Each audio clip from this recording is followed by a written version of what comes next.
Irmãos, boa noite.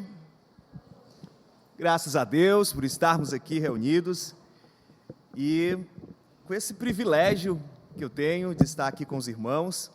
Já tive uma oportunidade de estar aqui pregando, mas foi num evento do OANSE, né? Foi no JV, estive aqui trazendo uma mensagem, mas primeira vez que estou numa programação oficial, digamos assim, da Manaim, e é uma alegria, um privilégio muito grande estar aqui. Agradeço demais o convite da igreja, principalmente o pastor Davi, que me fez diretamente o convite. Realmente sou muito grato ao Senhor por esta oportunidade. Estamos aqui para falar de um tema que muitas vezes é complexo, parece ser muito fácil. Na verdade, quando nós usamos aí o livro, Custo do Discipulado, do Jonas Madureira, eu acho que todo mundo conhece, né? Quando a gente olha esse livro e a gente pensa, eu sei disso, discipulado parece uma coisa muito simples, muito tranquila, mas na verdade tem alguns desafios quando nós olhamos para essa temática, tem inclusive alguns entendimentos que nós precisamos fazer, e eu quero, nesse tempo, tentar trazer pelo menos duas noções sobre discipulado. Quero iniciar hoje com uma, e amanhã eu complemento com a segunda, para a gente possa ser edificado justamente com essa temática. Mas antes de adentrarmos esse assunto, vamos orar, vamos pedir que Deus esteja conosco nesse tempo. Oremos. Senhor, Santo Deus, nosso Pai querido, somos gratos a Ti, Senhor, porque temos a oportunidade de estarmos aqui reunidos para compreendermos a Tua palavra, para bendizer o Teu nome, para te entendermos cada dia mais.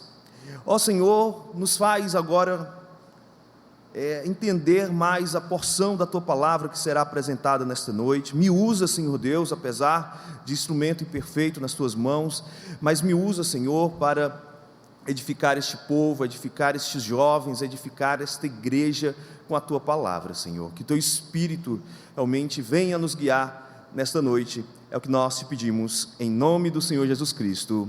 Amém. Irmãos, quando eu trago aqui essa temática, sobre o discipulado, o custo de discipulado, o que vem à minha mente é que o discipulado, ele nos chama a calcular o preço de estar ao lado de Jesus. Custo é uma questão bem financeira, Não sei se você gosta, mas para mim é um hobby tratar essas coisas de investimentos. Eu não sei, depois de um tempo para cá, é uma maravilha. Eu fico olhando esses programas de corretagem, não sei o quê, virou um hobby para a minha vida. E tem algo quando a gente vai fazer análise de investimentos, hoje a internet deixou tudo mais democrático, e tem algo que é essencial, e que às vezes as pessoas não fazem, às vezes as pessoas entram em rascadas, aí perdem muito dinheiro, porque esquecem de fazer uma análise, esquecem de fazer um entendimento muito tranquilo, porém muito importante na análise de investimentos, que é a noção de risco e ganho. Quanto mais arriscado, mais perigoso, claro, mas ao mesmo tempo, se aquele risco, aquilo que eu entreguei, aquele investimento que eu fiz, se der certo, eu vou ganhar muito mais. Essa é a lógica. Quanto mais risco, eu mereço ganhar mais, digamos assim. Enfim, e muitas vezes a gente não percebe essas questões, mas eu queria aqui fazer com vocês, rapidamente, colocar aqui algumas coisas, vocês me ajudarem a responderem alguns pontos aqui. Algumas ideias, de preços que eu coloquei aqui para os irmãos. Primeira questão, o primeiro item aqui que eu quero que vocês me deem mais ou menos um preço, um custo. Quanto é que custa o ingresso de cinema? Mais ou menos hoje, sei lá. Quanto? 25, pois é, mais ou menos é isso, Talvez, se você for mais chique, vai ter aquelas salas de cinema com tudo, Vai ser um pouquinho mais caro, mas em média é isso, 20, 25 reais e tal, é isso mesmo. Agora, quanto é que custa hoje? Uma coisa que não era assim, não, cara, mas agora está um absurdo, Quanto é que custa um carro popular? Quanto é? Um carro popular, não estou falando nada chique não, estou falando um carro popular. Eita, realmente, Vamos pensar que hoje, pelo que eu vi aí, né, pesquisei, está uma média uns 70 mil, né? Uns 70 mil, né? Para cima, né? Estou sendo bem generoso, então 70 para cima, pelo menos um pouquinho mais completo aí, né? Esse é o custo de um carro popular. Mas agora, não sei se você tem essa vontade, eu tenho muita vontade de ir para Gramado. Já fez o cálculo de quanto é para você viajar, só você, para Gramado? Já calculou? Quanto é que custa? Pelo que eu olhei da última vez, você gastaria no mínimo por baixo aí uns 2.500 num período de baixa, né? 2.500 assim, só para você, né? Se for com mais gente, aí fica mais caro, né? Agora essa aqui é boa, e com certeza essa aqui eu acho que você vai saber responder, porque tem totalmente a ver com você. Quanto custa a sua vida? Quanto custa a sua vida? Já ponderou isso? Quanto custa? Se eu fosse botar aqui, né? Quanto é que custaria a minha vida, a sua vida? Interessante, porque quando nós tomamos decisões nas nossas vidas, independente de qual seja, se eu vou comprar um ingresso de cinema, vou comprar um carro, vou fazer uma viagem com minha família, eu calculo o custo. Se eu não calculo o custo, vai dar ruim, vai ficar complicado. Deu certo? Ótimo. Tudo que eu falei aqui já apareceu, viu? Então, desconsidere aí, tá? Pois é, estamos aí. Quanto é que custa a minha vida e a sua vida? E quando nós olhamos para as Escrituras, tem uma passagem que me chama a atenção. Você não precisa abrir sua Bíblia agora, mas essa passagem está em Mateus capítulo 9, versículo 9, e que diz assim: quando Jesus saiu ali, eu fiz uma pequena adição, quando Jesus saiu dali, viu um homem e lhe disse: siga-me.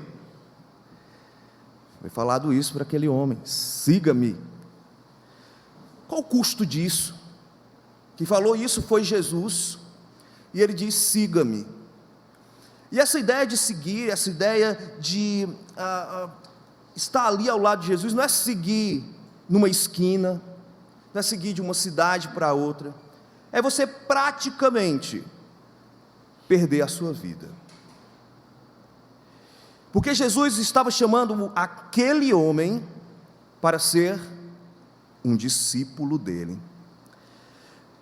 Ser um discípulo de Jesus é exatamente deixar tudo para andar com Cristo. Essa é a ideia. Discipulado começa exatamente com isso. Você precisa entender que você tem que seguir, que você tem que estar junto de Jesus. E aí, queridos, faço uma pergunta para você, para todos que estão aqui reunidos. Você já parou para calcular o custo de ser um discípulo de Jesus?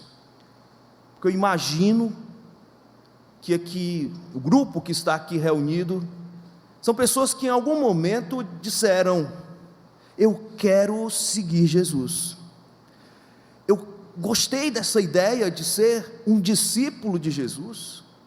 Mas será que realmente você calculou o que é ser um discípulo? Você parou para pensar, ou você está vindo aqui para a igreja, né? Pastor Iago, conheci o pastor Iago na internet, vou vir aqui. Conheci o pastor Davi, pregou em outro canto lá, vou vir aqui e vou assistir. E você está naquela relação, talvez, de cinema, que você vai, assiste um filme e vai embora. Talvez você não esteja ainda envolvido com Jesus. Será que você fez esse custo? Você calculou esse preço? É importante. E para isso, meus irmãos, eu queria olhar aqui um texto que está em Lucas capítulo 14, e aí sim, se você quiser abrir sua Bíblia, vai ter aqui os slides também, mas fique à vontade. Lucas capítulo 14, versículos do 25 ao 33.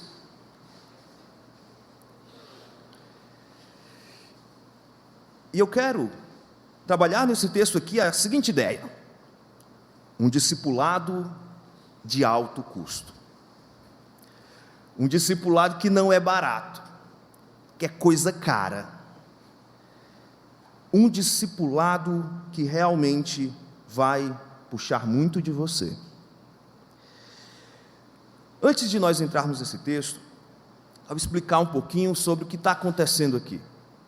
Se você já acompanhou um pouco aqui dessas viagens de Jesus, você observa que Jesus, ele faz, um passeio, digamos assim, por todo Israel, ele vai por todas as regiões de Israel, ele visita muitos cantos, muitas cidades, até mesmo fora de Israel. Enfim, ele está levando o seu ensino, e geralmente onde ele vai, existem o quê? Existem ali pessoas que estão interessadas, escutaram, alguém disse: olha, tem um homem ali que fala umas coisas muito diferentes, fala umas coisas assim, fala umas coisas muito bonitas.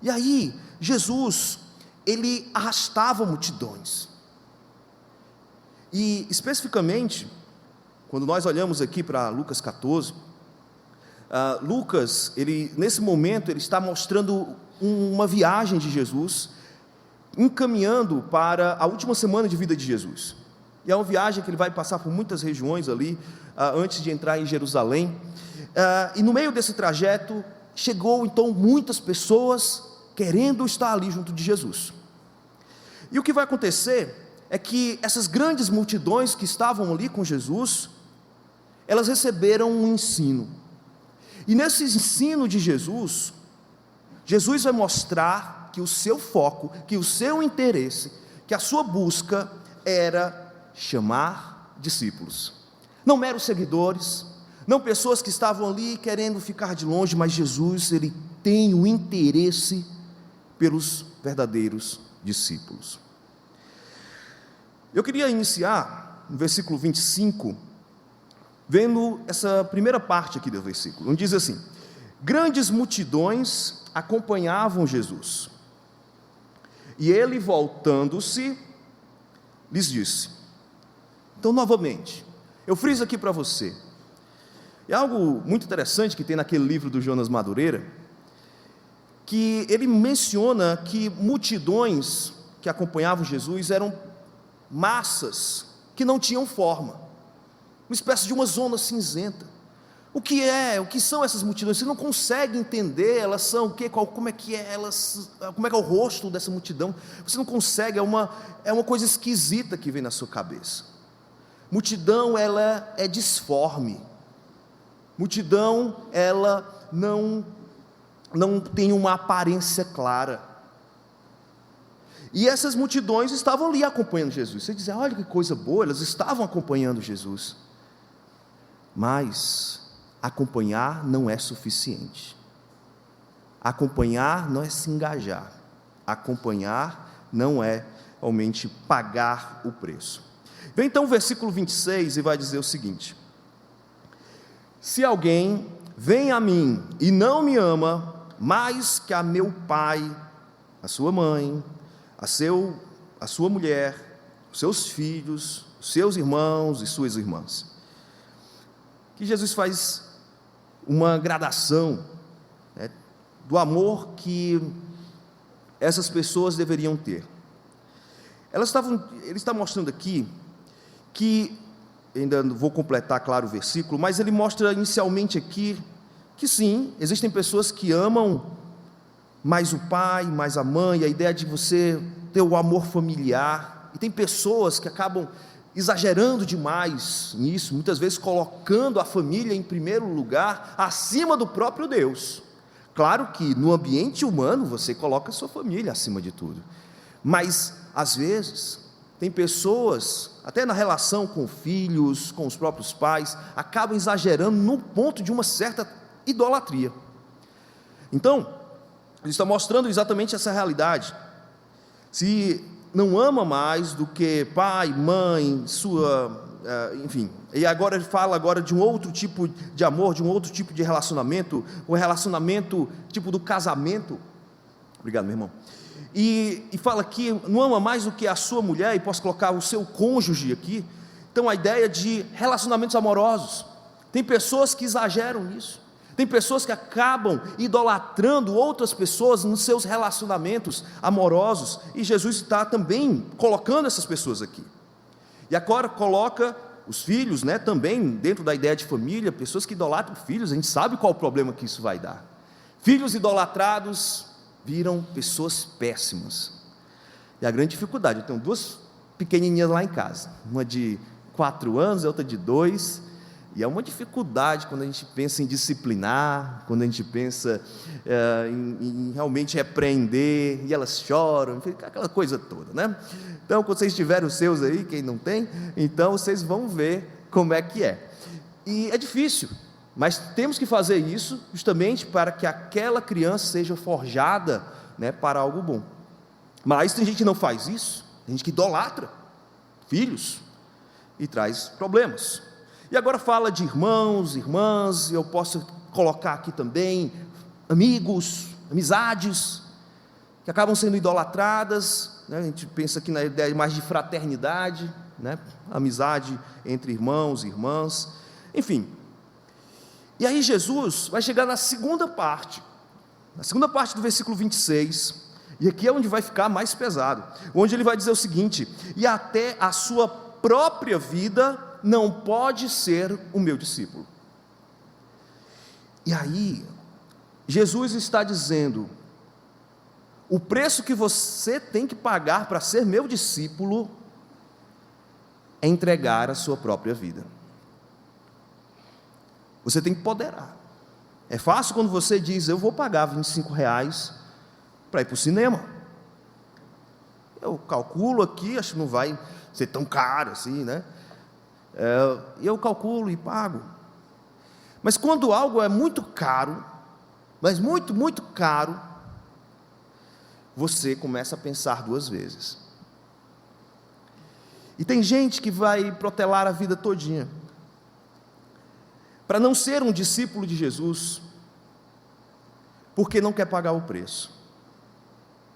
Pensa: olha, isso aqui eu posso vir naquela programação, eu posso participar daquela atividade, eu posso até de vez em quando aqui ajudar financeiramente a igreja, mas entregar isso, eu vim para uma igreja, agora entregar toda a minha vida, tudo que eu tenho, colocar até as coisas mais preciosas, pensando assim, família é a coisa mais preciosa que nós temos, ou pelo menos deveria ser, humanamente falando, mas está dizendo que tudo tem que ficar depois de Jesus. É o preço que você tem que pagar para ser discípulo de Jesus.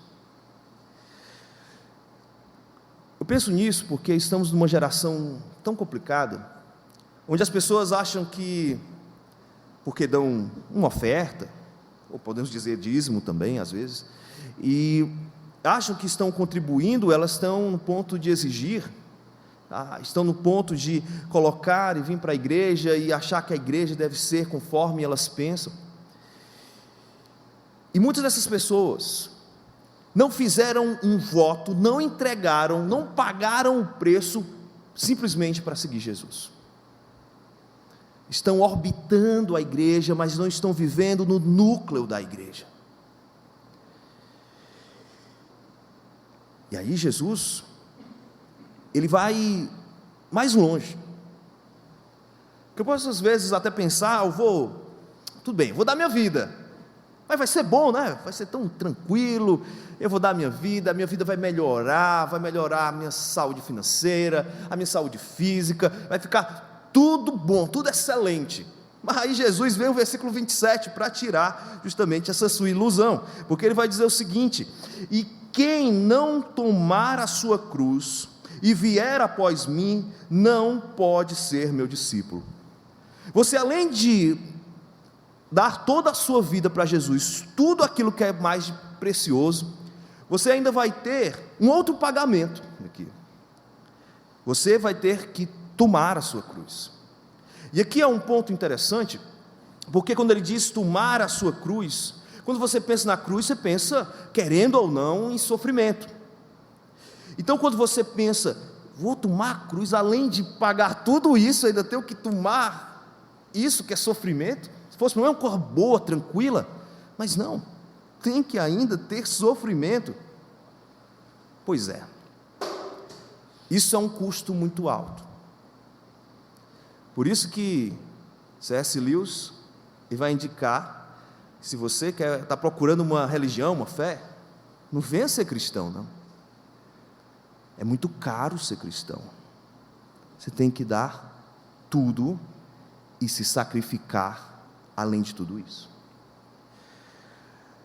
O que nós percebemos nesse momento, meus irmãos, é que Jesus aqui, ele enfatiza que ele deve ser a prioridade máxima da vida do crente. Deveria ser óbvio isso, mas essa não tem sido a realidade. Isso não tem acontecido da maneira que deveria acontecer. Parece que tudo orbita em torno do nosso próprio ego. Parece que é tudo por mim. Procuro uma igreja, procuro uma comunidade, pensando apenas em mim. E é provavelmente, se você não mudar essa ideia, se você não entender que a prioridade, que a entrega é toda para Jesus, você vai se desanimar, você vai entregar os pontos uma hora ou em outra, porque essa não é a lógica de Jesus. É um privilégio você seguir Jesus. E quando você é que tem algo de grande valor, é você que bota o preço. Já percebeu isso? Coisas que são muito valiosas, são difíceis de serem encontradas, são coisas raras, você bota o preço que quiser, porque todo mundo quer comprar, ou deveria querer comprar. Só que Jesus aqui, ele vai mais além, e ele vai nos dar algumas ilustrações, para entendermos exatamente o que é que ele quer fazer aqui, qual é a ideia aqui de custo para ele. Ele vai dizer exatamente aqui no versículo 28, pois qual de vocês, pretendendo construir uma torre, não se assenta primeiro para calcular a despesa e verificar se tem os meios para concluir? E aqui quando você pensa numa torre, né, você geralmente pensa, para que vai fazer uma torre, né? Qual é a ideia de você fazer uma torre? Mas naquela época, a torre seria uma espécie de uma casa no campo, que você tinha um sobrado, e nesse sobrado você fazia um elevado ali, para que você observasse se tinha animais chegando, ou se tinha até inimigos, ladrões e tal. Então você tinha isso, e para você realmente fazer uma torre ali, uma torre agrícola, seria mais ou menos isso, você tinha que pagar, e caro. Então você tinha que realmente fazer isso, mas era um sinal de status, então todo mundo queria, né? Ter esse sinal de status aí. E aí Jesus então traz essa ideia. Se você quer construir essa torre, o primeiro ponto é: planeje. Investigue se você tem condições de bancar a obra, se você tem condições de seguir em frente, você tem meios para concluir ela.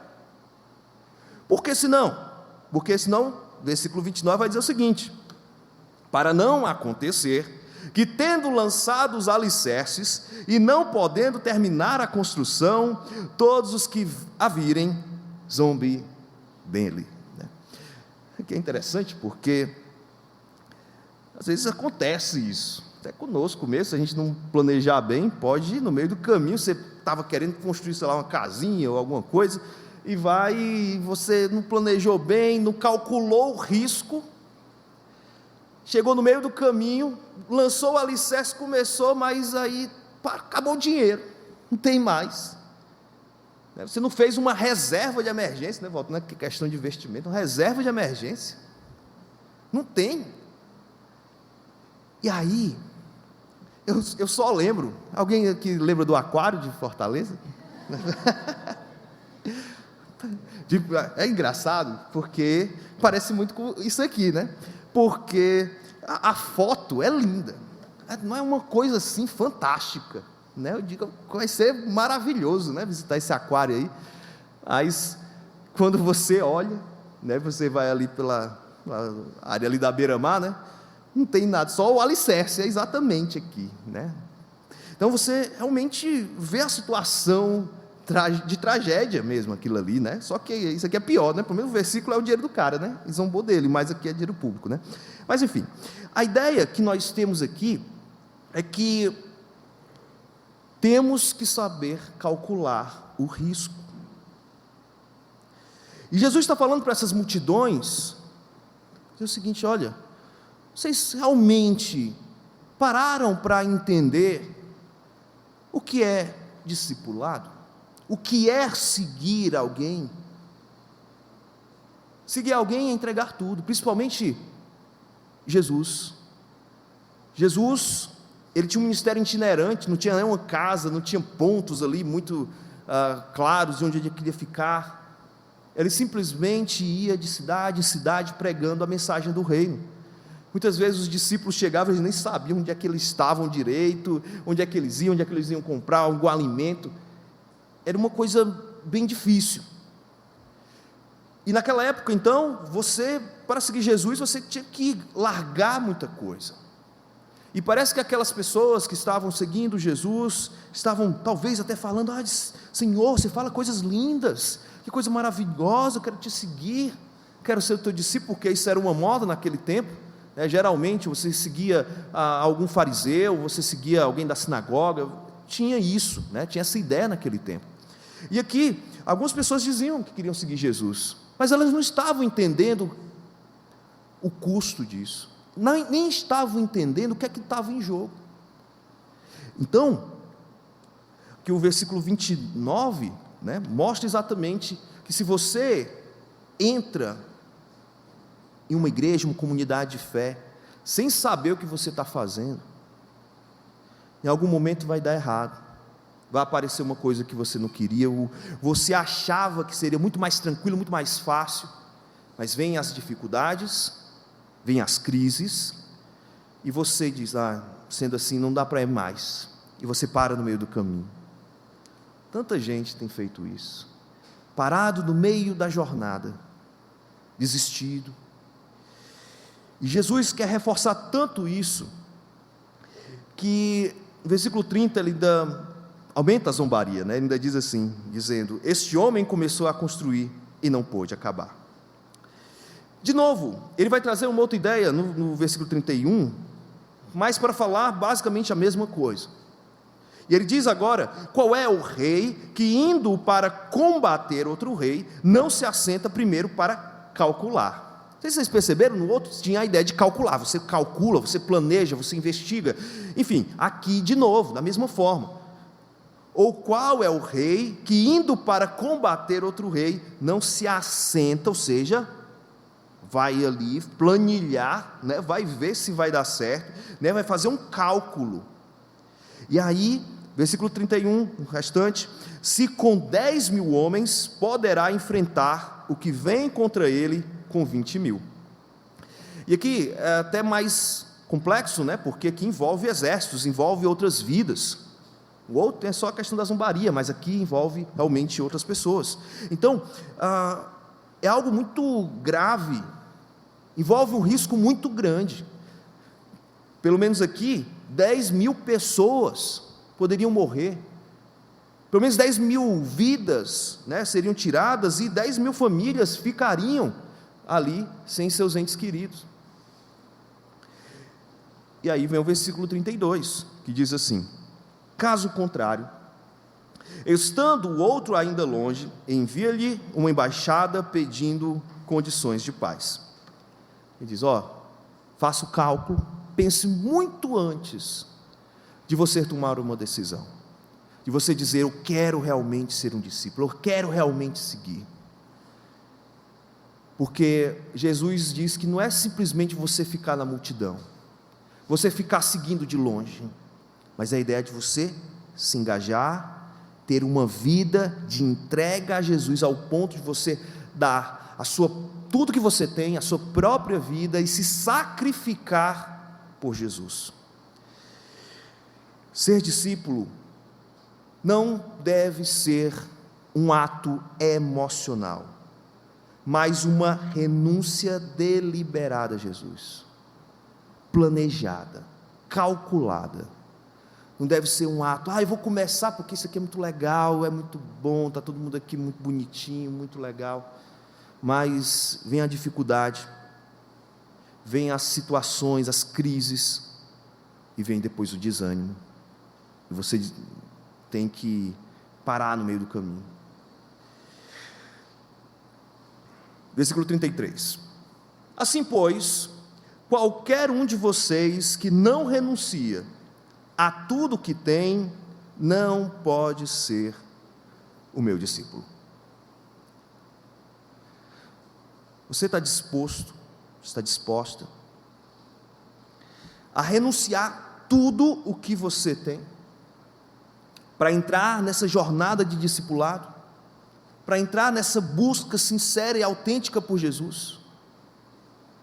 Aí você já pensou que o seu dinheiro vai ser de Jesus, a sua casa vai ser de Jesus, a sua família, o seu filho, a sua filha, o seu pai, a relação que você tem com o seu pai, com a sua mãe, com seus irmãos, com seus amigos, é tudo de Jesus.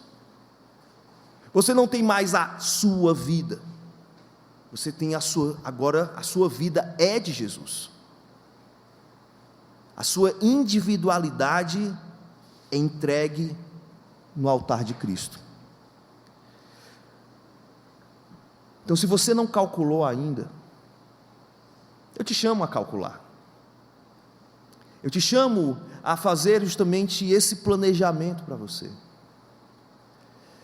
Se você está só no oba-oba, se você está só na distância ali, uma multidão que não tem forma, eu te chamo a se envolver, a entregar toda a sua vida para Jesus, toda a sua história, toda a sua existência para Deus, porque você só pode seguir junto de Deus se você de fato fizer isso.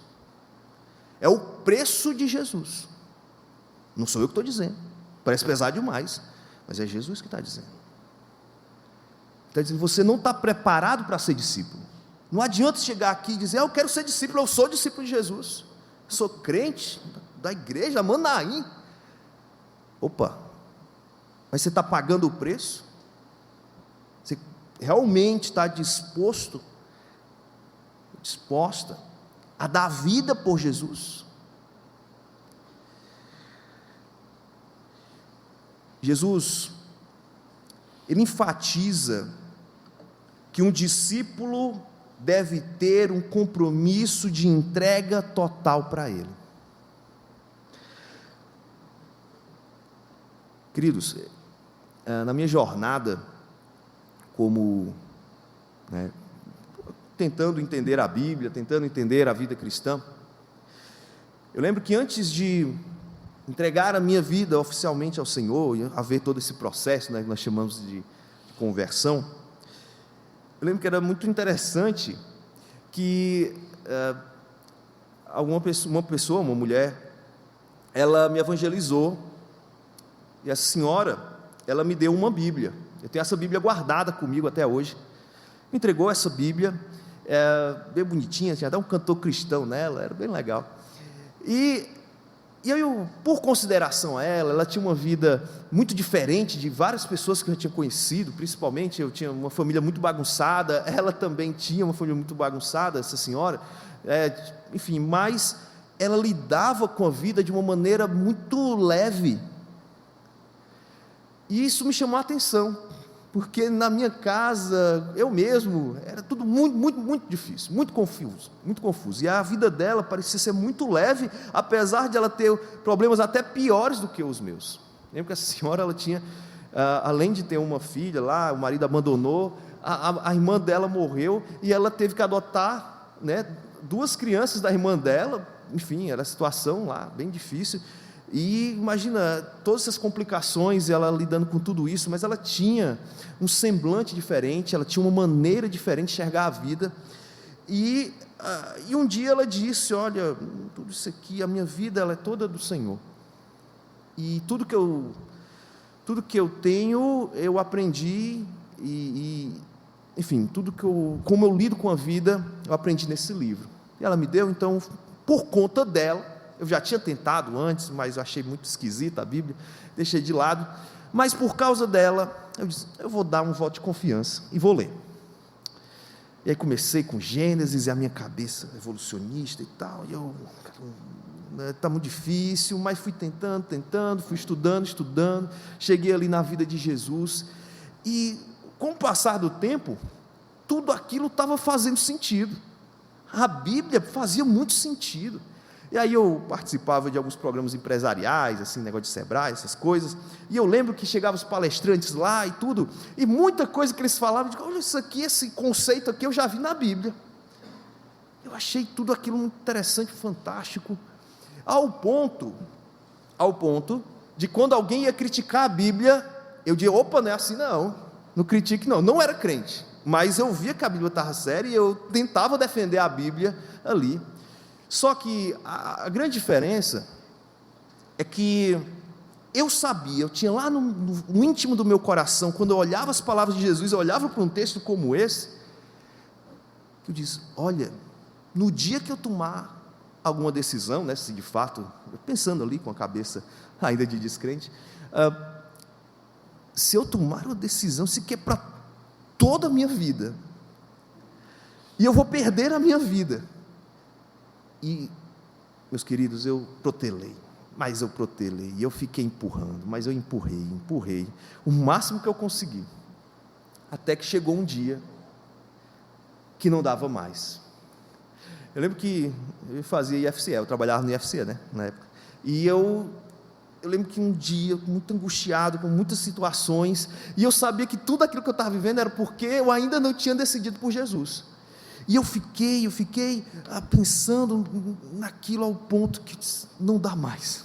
Eu lembro que eu fui para o banheiro do IFCE, a minha conversão foi no banheiro do IFCE, meu Deus, mas é verdade, né, a gente não pode mentir, né, então, lá, era o único ambiente que dava para orar, né, e aí lá naquele momento, eu orei ao Senhor, e disse, Senhor, eu sei o que eu estou fazendo, mas minha vida agora é Tua. E ali realmente foi uma coisa que até hoje, quando eu falo, eu sinto algo diferente, porque realmente foi especial aquilo ali. Mas o que eu quero enfatizar é exatamente isso, que eu protelei ao máximo, porque eu sabia que era um custo de toda uma vida. Pela graça de Deus, Ele tem me mantido até hoje, fazem aí quase 12 anos que eu estou nessa jornada, e Ele tem perseverado no meu caminho e tudo, mas toda vida que eu penso que o meu ministério, a minha família é sobre mim, aí eu lembro daquele dia, tu lembra lá no banheiro do FCE, que a minha vida ia ser do Senhor? Pois é, e é isso que me faz entender que não é sobre mim, é sobre o Senhor. É um custo muito alto, mas é um custo mesmo sacrificante, mesmo difícil, vale a pena. E em cima disso, eu pergunto para você, olhe para alguns desses itens aqui, será que isso não reflete a sociedade que nós temos hoje? Se reflete valores de muitas pessoas, valores como individualismo, foco no dinheiro, desrespeito às tradições, corrupção, racionalismo. Eu creio que você vai concordar comigo que esse é um retrato, basicamente, da nossa sociedade.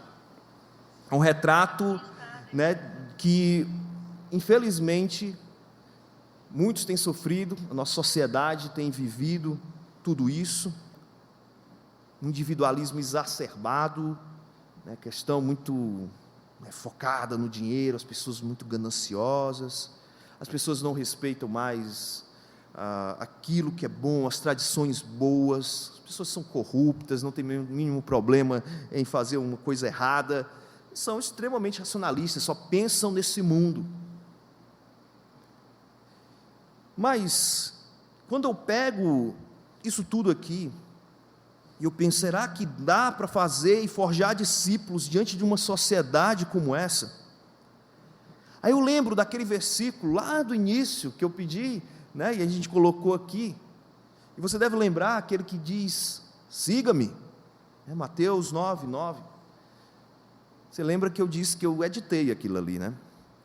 Pois é, foi proposital, porque esse versículo assim diz: quando Jesus saiu dali, viu um homem chamado Mateus sentado na coletoria, e lhe disse: siga-me.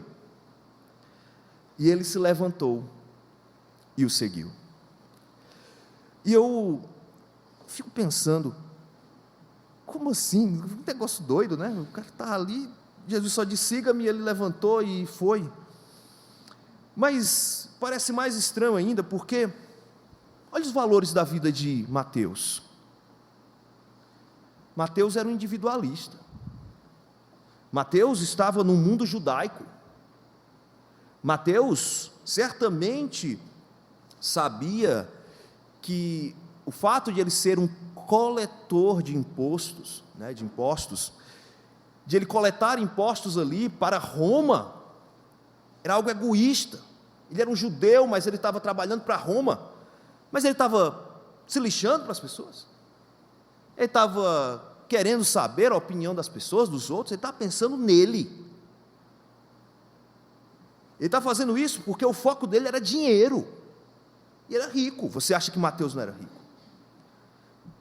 Mateus, certamente ali dos discípulos, era o que tinha mais dinheiro. Coletor de impostos, ele realmente era estribado, né, como a gente diz. Ele não somente era individualista, com foco no dinheiro, mas quando ele, mesmo sendo um judeu, e um judeu por ele sabia ler, ele sabia realmente calcular, né, ele sabia, enfim, ele tinha realmente uma capacidade muito grande intelectual, ele certamente conhecia os valores do seu povo, ele conhecia a ética e a moral do judeu do Antigo Testamento, conhecia as Escrituras. Você acha que ele não conhecia?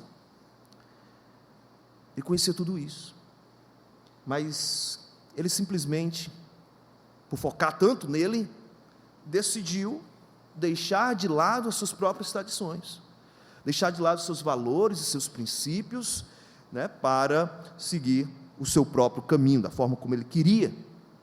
E não somente isso, ele focado no dinheiro, mas ele, além de ganhar o dinheiro do império, é muito provável, porque esse era um costume, e a própria Bíblia relata isso, que quem coletava impostos, eles eram corruptos, eles cobravam mais do que deveriam, eles faziam uns cálculos lá na hora, meio doidos, e tipo, está devendo tanto, não, mas agora é mais tanto, e aquele a mais ia para o bolso deles, não ia nem para Roma.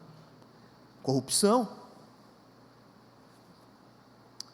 E por fim, você acha que, diante de tudo isso, diante de uma mente individualista, focada no dinheiro, corrupta, que desrespeitava tradições, você acha que ele pensava no sobrenatural, ele pensava nas coisas do Senhor, ele refletia e meditava no Senhor todas as manhãs? Não, ele era um racionalista, alguém focado aqui, no agora, alguém que não parava muito para refletir em coisas espirituais, no impacto das suas decisões e dos seus atos, porque ele estava focado nesse mundo. Só que eu suspeito, a Bíblia não é muito clara quanto a isso, porém, olhando o texto que nós apresentamos anteriormente, que Mateus, ele vivia naquela região ali, né, de Cafarnaum. Jesus fez muitos milagres em Cafarnaum, e Jesus estava ali recrutando seus discípulos naquela região da Galileia. Mateus, ele é um coletor de impostos, né, então ele conhecia muita gente, ele lidava com muita gente todos os dias, todos os momentos, e aquelas coisas esquisitas que estavam acontecendo na Galileia, ele sabia. E certamente o mundo de Mateus foi abalado. Ele começou a ver um homem simples, um homem que não era focado em dinheiro, um homem ali falando para pessoas também simples, se doando, um homem que não tinha nada de individualista, um homem que estava pensando e se doando pelos outros, servindo outras pessoas, um homem, né, que não estava ali desejando lucro, que pregava para multidões, que curava pessoas e não pedia R$1. Um homem que, mesmo sendo, nós sabemos, o Rei dos Reis, ele fazia as mesmas tradições, respeitando o Antigo Testamento, respeitando o seu próprio povo, seguindo o caminho do seu próprio povo. Um homem que jamais seria corrupto, e um homem que fazia milagres. O mundo de Mateus foi abalado. Meus irmãos, Mateus mudou de vida, porque Mateus ele era um cobrador de impostos, alguém que estava na coletoria, fazendo cálculos a todo momento, mas ele nunca tinha calculado o valor das coisas espirituais. E quando Jesus entrou na vida dele, a vida dele foi abalada, os pressupostos dele foram abalados. Nossa geração, as nossas igrejas, elas precisam ser abaladas por Jesus, abaladas pela mensagem de Jesus, pela palavra de Jesus. E quando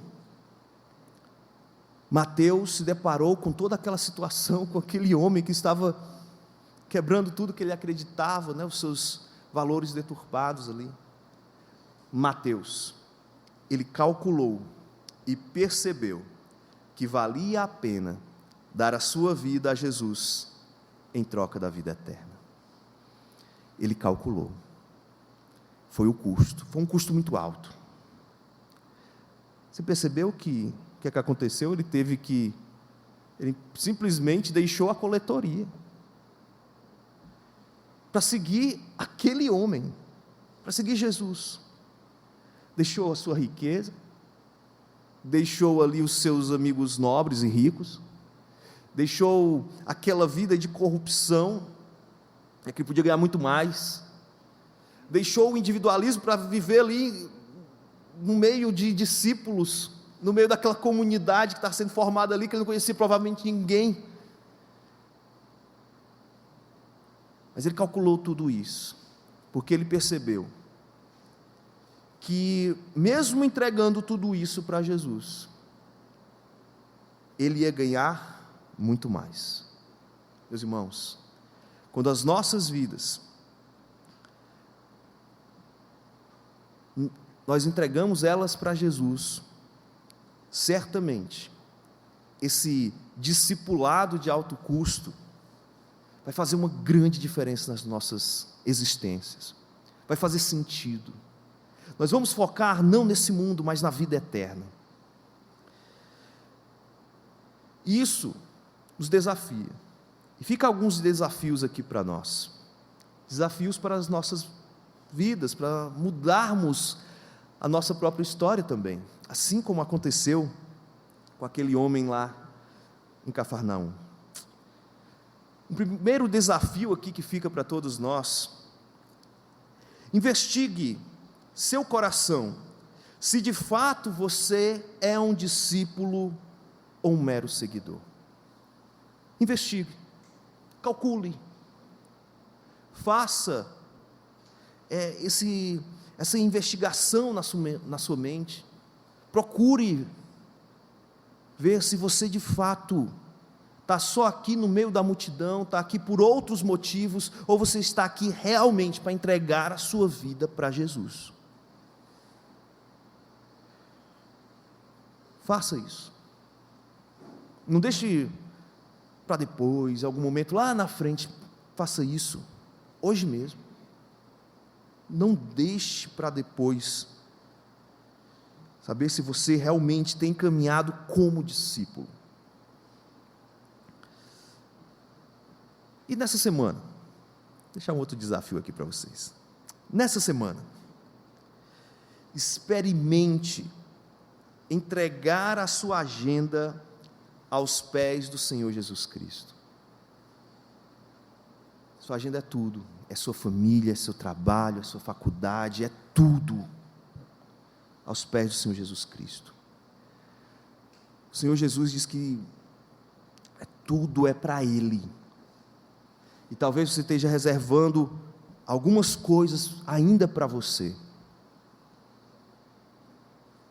Essa semana organize a sua agenda, não deixa uma coisa etérea, não, diz, Senhor, vá lá na sua agenda, ou no Google Agenda, vai em alguma agenda, e você olha lá, será que a minha faculdade, será que o meu trabalho, será até mesmo que as minhas atividades da igreja, é porque eu quero entregar tudo para Jesus? Enfim, eu finalizo aqui dizendo algo que é precioso para as nossas igrejas, para todos nós. Um desafio aqui também, mas é muito mais um sonho. Você tem que pensar que o mundo, ele precisa de discípulos dispostos a pagar o preço para estar com Jesus. É o que o mundo precisa. O mundo não precisa ter igrejas amarrotadas, cheias de gente, assim, mas que não tem compromisso. Jesus não está procurando as multidões, não tem nenhum problema, igrejas lotadas, de pessoas sinceras, de discípulos sinceros diante do Senhor. Tem zero problema, mas tem que ser de verdade. Tem que ser de pessoas que calcularam o preço, que refletiram muito bem antes de tomar uma decisão. Então, se aqui fica esse sonho, esse desejo, que as nossas igrejas estejam cheias, mas cheias de pessoas que realmente calcularam o preço. Vamos orar. Senhor Santo Deus, nosso Pai querido, sou grato a Ti, Senhor, pela oportunidade de estar aqui com muitos irmãos, com muitos amigos, pessoas que têm certamente o interesse de Te conhecer mais. Mas nós sabemos, Senhor,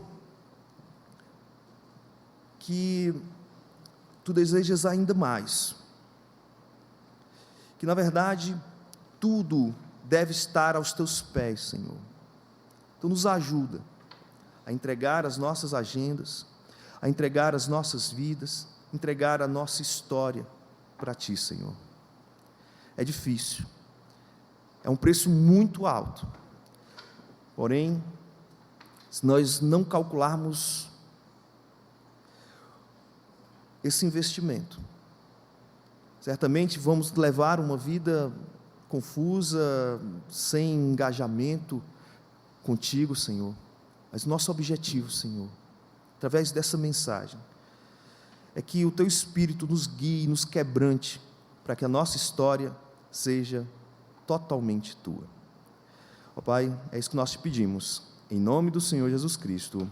Amém.